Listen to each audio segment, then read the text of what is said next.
It's not every day an electric plant becomes a tourist attraction, but that's exactly what's happened here. The Big Bend Power Station in Apollo Beach not only provides power to thousands of households, it also provides warm water to hundreds of manatees every winter. Over the past 30 years, the Manatee Viewing Center has expanded to include a lookout tower, walking trails, platforms where you can look at the manatees, and the best thing of all, it's free! Let's see if we can see some manatees today. In February alone, over 80,000 visitors came to see the manatees. Oh, he's right here. He's right here, coming up, coming up. Yeah, there he is. There he is. He came to see you guys. Hi. Check it out. Are you a ham? Is your name Jerry? Look, he's even giving you a body shot. Hi. What is it about these gentle giants that intrigues us so? Maybe it's the fact that such a large animal can be so fragile. Last year in Florida, boaters were responsible for at least 68 manatee deaths. They have to fight with the cold stress. When the water temperatures drop below 72 or 70, they need to start seeking warm water. Anything below 68, they can become cold stress. They have injuries from boat propellers and boat impacts. They also have to contend and fight with red tide. So there's a lot of natural things as well as, unfortunately, man-made things. Other than that, they have no natural predators. Manatees are currently considered vulnerable to extinction, so it's up to us to protect them. Don't feed them, don't pet them, don't try to go after them. That's actually against the law because they're endangered. And it's like any animal, you get them used to humans, then they come to you, and not everybody's nice. The manatee's survival depends on future generations. What do you think of this place? It's cool. What do you think of manatees? They're cute. And big and fat. They look fat, but they actually have a thin layer of skin, and that's why they don't tolerate the cold.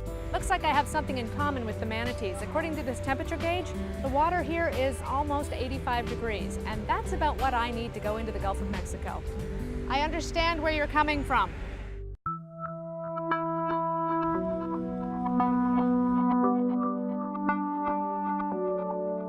Here inside the Education Center, you can find out all about manatees, including the fact that their closest living relative is the elephant. Okay, no surprise there, but there are also 4 different species. We've got the dugong, found in Australia, and they've got a tail that kind of looks like a dolphin. Then we've got the Amazonian manatee, where you can find them in the Amazon. That makes sense. West African manatee, found in Africa, and the type we have right here, the West Indian manatee. Their ribs and other long bones are solid, which helps them stay underwater up to 15 minutes at a time. And what are they doing down there? Eating. A 1,000-pound manatee can eat up to 100 pounds worth of vegetation each day. The warmth of the saltwater returns. Back on the observation decks, the crowds are gathering. Do they know we're watching them?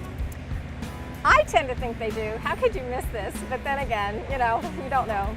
I mean, sometimes you catch them and it seems like they're looking at us like we're watching them.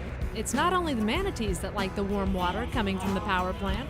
What other kind of marine life can people see out here? Basically, you can see anything that you would see in Tampa Bay. There's all kinds of fish. You've got your big tarpon, your snook, your redfish. Let's see if we can spot anything. Oh, there's a bunch of fish. There you go. There's our tarpon. Who knew something so wonderful could be found at the base of a power plant? Even after 15 years being out here, I get just excited when I see a bunch of them out there. Yeah, I bet. And I think it's because the visitors are, it's contagious. Things are settling down now as the Manatee Viewing Center prepares to close for the summer. But they'll reopen November 1st. And just like snowbirds, the manatees will be back.